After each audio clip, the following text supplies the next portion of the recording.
Dead snow part 2। अगर आपने इस मूवी के फर्स्ट पार्ट को नहीं देखा है तो सबसे पहले जाकर इसके फर्स्ट पार्ट को देखिए, जिसका लिंक हमने नीचे डिस्क्रिप्शन में दे दिया है। नहीं तो आपको इस मूवी की स्टोरी समझ में नहीं आएगी। पार्ट 2 की शुरुआत में हमें दिखाया जाता है कि मार्टिन की जेब में से एक कॉइन गिरता है, जो कि उसी बॉक्स का है जो कि उसने ज़ॉम्बीज़ को यानी हर्ज़ोग को दिया था। और अब हर्ज़ोग उसकी गाड़ी के बाहर ही खड़ा है। वो उसकी गाड़ी का शीशा तोड़ देता है और वो उसका गला पकड़ लेता है। अब यहाँ पर और भी ज्यादा ज़ॉम्बी आने लगते हैं।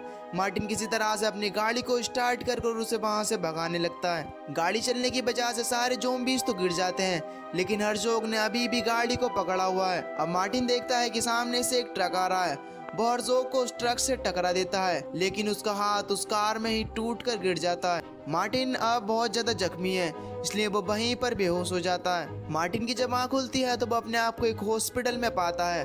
वो देखता है कि उसके सामने एक पुलिस वाला है जो कि उससे सवाल पूछता है। मार्टिन उसे ज़ॉम्बीज़ के बारे में और अपने साथ जो भी सब कुछ हुआ होता है उसके बारे में बताता है, लेकिन उस पुलिस वाले को उसकी कोई भी बात पर यकीन नहीं हो रहा था।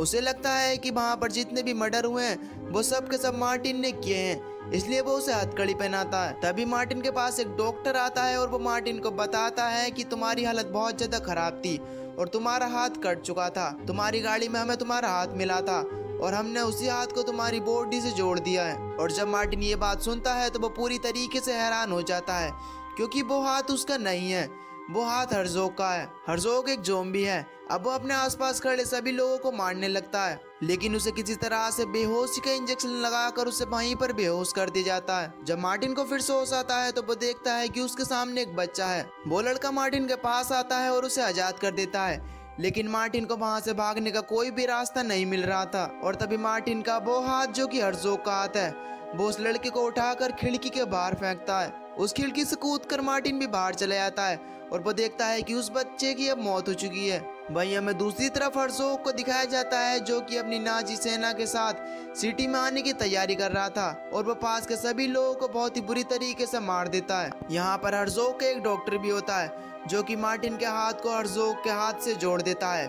और अब हर्ज़ोग के दोनों हाथ ठीक हो चुके हैं। वो वहाँ के पास ही कब्रिस्तान में जाता है। वो वहाँ पहुंचकर वहाँ के मुर्दों को जिंदा करने की कोशिश करता है, लेकिन वो ऐसा करने में कामयाब नहीं होता। दरअसल यहाँ पर जितनी भी डेड बॉडीज होती हैं वो पूरी तरीके से बेकार हो चुकी हैं, वो पूरी तरीके से गल चुकी हैं, जिस वजह से वो बाहर निकल कर नहीं आती। इसके बाद वो एक चर्च में जाता है और वो एक प्रीस्ट को मारकर अपने साथ अपनी सेना में शामिल कर लेता है। वहीं हमें दूसरी तरफ मार्टिन को दिखाया जाता है जो कि एक कार लेकर भाग रहा होता है। तभी उसके पास रखे फोन पर कॉल आती है। दरअसल वो कॉल उस बच्चे के मोबाइल पर आ रही थी जिसे उसने अभी अभी मारा था, और वो कॉल किसी और का नहीं बल्कि ज़ॉम्बीज़ हंटर का होता है। दरअसल जब मार्टिन बेहोश होता है तो उस लड़के ने अपने मोबाइल से उसके हाथ की तस्वीरें खींचकर उन हंटर्स को सेंड कर दी थी, और अब उन हंटर्स को मार्टिन के बारे में पता चल गया था। मार्टिन उन हंटर्स को बताता है कि किस प्रकार ज़ॉम्बीज़ ने कई लोगों को मार दिया है और अब वो रुकने वाले नहीं है। ज़ॉम्बीज़ हंटर का लीडर कहता है कि जल्दी हम तुम्हारी मदद के लिए वहां पर पहुंचने वाले हैं, तब तक तुम ये पता लगाने की कोशिश करो कि उन ज़ॉम्बीज़ का मकसद क्या है। और अब मार्टिन एक बहुत ही पुरानी म्यूजियम में जाता है जो कि वर्ल्ड वॉर 2 से रिलेटिव होता है, और वहाँ पर जो एम्प्लॉय होता है मार्टिन उससे हर्ज़ोग के बारे में पूछता है। हालांकि वो पहले हर्ज़ोग के बारे में कुछ भी बताना नहीं चाह रहा था, लेकिन वो बाद में मार्टिन को उसके बारे में बताना शुरू करता है। वो कहता है कि हर्ज़ोग हिटलर के एक बहुत ही खास आदमी था। हिटलर ने उसे एक मिशन दिया था जिसमें उसे एक गांव को पूरी तरीके से तबाह करना था, लेकिन इससे पहले कि वो गांव तक पहुंचते हर्ज़ोग और उसकी पूरी सेना को उनके दुश्मनों ने मार दिया था। और अब मार्टिन समझ जाता है कि हर्ज़ोग को जो हिटलर ने मिशन दिए थे वो उन्हें पूरा करना चाहता है। और तभी वो वहाँ पर एक मैप को खोलता है और वहाँ से पता लगाने की कोशिश करता है कि वो गांव कहाँ पर है, और उसे पता चलता है कि इस वक्त वो जिस म्यूजियम में खड़े हैं वो गांव यहीं पर था। और तभी उसे बाहर से आवाजें आने शुरू होती हैं। वो जब बाहर देखता है तो उसे पता चलता है कि हर्ज़ोग अपनी पूरी सेना के साथ, और जब हर्ज़ोग यहाँ पर आता है तो मार्टिन और जो म्यूजियम का एम्प्लॉय होता है वो दोनों के दोनों डमी बनकर वहाँ पर खड़े हो जाते हैं। और अब हर्ज़ोग अंदर आकर उस मैप को उठा लेता है जिस मैप को मार्टिन ने अभी अभी देखा था। वो मैप को लेकर वहाँ से चला जाता है। इसके बाद मार्टिन भी उस म्यूजियम से बाहर निकल कर आता है। वो बाहर निकल कर देखता है कि बाहर 2-3 ज़ॉम्बीज़ होते हैं, और मार्टिन उन्हें अपने उस हाथ से जो कि हर्ज़ोग का हाथ है उन्हें मार देता है। और तभी उसका वो हाथ जो कि हर्ज़ोग का हाथ था वो एक मरे हुए आदमी पर लग जाता है, जिससे कि वो मरा हुआ आदमी ज़ॉम्बी बन जाता है। मार्टिन उस आदमी को दोबारा मारने की कोशिश करता है, लेकिन अब उसे पता है जो हर्ज़ोग का हाथ है वो बहुत ज्यादा पावरफुल है, यानी कि जो ताकत हर्ज़ोग के अंदर है वो ताकत मार्टिन के अंदर भी आ चुकी हैं। और तभी यहाँ पर जो ज़ॉम्बी हंटर होते हैं वो अपने दो साथियों के साथ यहाँ पर आ जाते हैं और उन्हें वहाँ पर पता चलता है कि मार्टिन के अंदर भी वो शक्तियाँ हैं जो मरे हुए आदमी को ज़ॉम्बीज बना सकते हैं। और जब उस हंटर को इस बात के बारे में पता चलता है तो वो मार्टिन से कहता है कि मुझे पता है कि रशियन सेना की वो टुकड़ी जिन्होंने हिटलर के खिलाफ युद्ध लड़ा था वो कहाँ पर दफन है, हमें वहाँ पर जाना चाहिए और उन सब लोगों को बाहर निकाल कर उन्हें ज़ॉम्बीज बना देना चाहिए, जिससे कि वो हर्ज़ोग की सेना को हरा सकेंगे। मार्टिन उसकी बात को मान जाता है और इसके बाद मार्टिन और वो ज़ॉम्बी हंटर उसकी कार में बैठकर वहां से निकल जाते हैं। ज़ॉम्बी हंटर अपने दोनों साथियों को और साथ ही जो म्यूजियम का एम्प्लॉय होता है उसे वहीं पर छोड़कर चले आते हैं ताकि वो हर्ज़ोग की गतिविधियों का ध्यान रख सकें और उसका ध्यान बटा सकें। और अब ये तीनों लोग मिलकर एक प्लान बनाते हैं जिससे कि वो वहां पर डायनामाइट बिछा देते हैं और तय करते हैं कि हर्ज़ोग की पूरी सेना को अपने पीछे लेकर आएंगे। इस काम में म्यूजियम के एम्प्लॉय को चुना जाता है और वो ज़ॉम्बियों के साथी को यानी ज़ॉम्बीज को अपने पीछे पीछे ले आता है और वो वहाँ पर उन्हें ले आता है जहाँ पर डायनामाइट यानी बॉम्ब बिछे हुए हैं। और तभी वो लोग उन डायनामाइट्स को ब्लास्ट कर देते हैं जिसमें बहुत सारे ज़ॉम्बीज मारे जाते हैं। वहीं हर्ज़ोग ये सब देखता है तो उसे बहुत ज्यादा गुस्सा आता है। वो अपने टैंक के ऊपर बैठा होता है, वो अपने टैंक से इन तीनों के ऊपर हमला करता है। हर्ज़ोग को लगता है कि ये तीनों मारे जा चुके हैं लेकिन वो तीनों अभी भी जिंदा होते हैं। वहीं हमें दूसरी तरफ वो हंटर और मार्टिन को दिखाया जाता है जो कि उस जगह पर पहुंच जाते हैं जहां पर रशियन सेना की पूरी टुकड़ी दफन है। दरअसल यहां पर बर्फ ही बर्फ होती है, इस वजह से उनकी पूरी बॉडी पूरी तरीके से सही सलामत होती है। इसके बाद मार्टिन अपना हाथ जो कि हर्ज़ोग का हाथ है उस हाथ को नीचे जमीन में मारता है, चारों तरफ बिजली कड़कती है और अब बर्फ के अंदर जितने भी रशियन सोल्जर्स होते हैं वो सब के सब उठ खड़े होते हैं। और अब इन सब का जो लीडर होता है वो जल्दी से मार्टिन के पास आता है। मार्टिन उसे देखकर बहुत ज्यादा डर जाता है, लेकिन अगले पल ही वो मार्टिन से कहता है कि आपका क्या ऑर्डर है। मार्टिन समझ जाता है कि ये सब के सब उसके ऑर्डर्स को फॉलो करेंगे। वहीं हमें दूसरी तरफ हर्ज़ोग को दिखाया जाता है जो कि अपनी पूरी सेना के साथ उसी गांव में होता है जहां पर म्यूजियम है। तभी उसके सामने मार्टिन अपनी पूरी सेना को लेकर यानी पूरी रशियन सेना को लेकर वहां पर पहुंच जाता है। हर्ज़ोग भी देखकर बहुत ज्यादा हैरान हो जाता है, उसे आखिर समझ में नहीं आ रहा था कि मार्टिन ने इस पूरी सेना को आखिर जिंदा कैसे कर दिया। और तभी उसे वो अपना हाथ दिखाता है जो कि हर्ज़ोग का हाथ है और इसके बाद हर्ज़ोग को समझ में आ जाता है कि आखिर ये सब कैसे हुआ।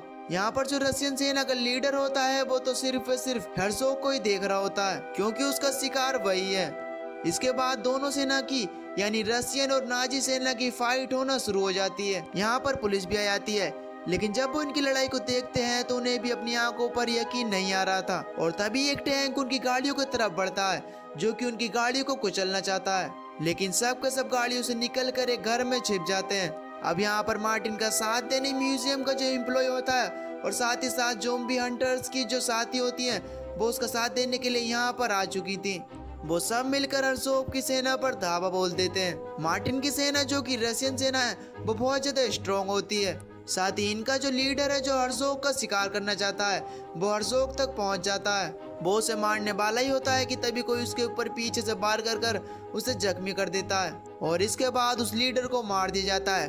और इसके बाद पूरी की पूरी लड़ाई पलट जाती है, यानी कि अब नाजी सेना रशियन सेना पर भारी पड़ने लगती है। रशियन सेना का जो लीडर होता है वो जो उन्हें गाइड कर रहा होता है वो अब मारा जा चुका है। मार्टिन को समझ में आ जाता है कि उसे ही अब हर्ज़ोग का सामना करना होगा। वह हर्ज़ोग से लड़ाई करने लगता है। इन दोनों के बीच बहुत ही बुरी फाइट होना शुरू हो जाती है। वहीं हमें दूसरी तरफ दिखाया जाता है कि अब नाजी सेना रशियन सेना पे बहुत ही बुरी तरीके से हावी हो गई थी। रशियन सेना के जितने भी ज़ॉम्बीज होते हैं उन्हें नाजी सेना के ज़ॉम्बीज मार देते हैं। साथ ही साथ यहाँ पर म्यूजियम का जो एम्प्लॉय होता है उसे भी मार दिया जाता है। वहीं हमें ज़ॉम्बी हंटर के लीडर को दिखाया जाता है जो कि जल्दी से भागकर एक टैंक के अंदर जाता है। वो जब अंदर जाता है तो वो देखता है कि अंदर तो नाजी सेना के ज़ॉम्बीज हैं। वो उन ज़ॉम्बीज से लड़ाई लड़ने लगता है और ठीक इसी वक्त हर्ज़ोग और मार्टिन जो कि लड़ रहे होते हैं वो उस टैंक के ऊपर ही आकर लड़ना शुरू कर देते हैं। और इस लड़ाई में जब हर्ज़ोग मार्टिन को मारता है तो मार्टिन नीचे एक कार के ऊपर गिर जाता है। वहीं हमें टैंक के अंदर दिखाया जाता है जहां पर ज़ॉम्बीज़ हंटर उन ज़ॉम्बीज़ को मारकर उस टैंक को अपने अंडर में कर लेता है। और जब वो देखता है कि हर्ज़ोग मार्टिन को मारने जा रहा है तो वो टैंक की नली को हर्ज़ोग के ऊपर कर देता है और उसे वहीं पर शूट कर देता है। और इसी के साथ हर्ज़ोग मारा जाता है। हर्ज़ोग जैसे ही मारा जाता है तो पूरी की पूरी नाज़ी सेना अब मरने लगती है और इस तरह से सभी लोग जंग जीत जाते हैं। जंग जीतने के बाद ज़ॉम्बीज़ हंटर अपने सभी साथियों के साथ यहाँ से निकल जाता है। मार्टिन कार ड्राइव कर उसी चर्च में जाता है जहाँ पर उसने हन्ना की डेड बॉडी को दफनाया था। वो हन्ना की डेड बॉडी को निकालता है और हर्ज़ोग का जो हाथ होता है वो उसके ऊपर फहराता है, जिससे कि हन्ना दोबारा से जिंदा हो जाती है। लेकिन अब वो एक ज़ॉम्बी है। लेकिन इस बात से मार्टिन को कोई भी फर्क नहीं पड़ता क्योंकि वो हन्ना से बहुत ज्यादा प्यार करता है। वैसे भी हन्ना हर्ज़ोग की तरह एक खतरनाक ज़ॉम्बी नहीं है जो कि दूसरों को नुकसान पहुंचाए। और इस तरह से ये दोनों लोग एक बार फिर से मिल जाते हैं और इसी के साथ ये मूवी यहीं पर खत्म हो जाती है। तो दोस्तों, आपको ये कहानी कैसी लगी हमें नीचे कमेंट करके जरूर बताना। और अगर आपको मूवी की एक्सप्लेनेशन थोड़ी सी भी पसंद आई हो तो प्लीज वीडियो को लाइक कर चैनल को सब्सक्राइब जरूर कर देना।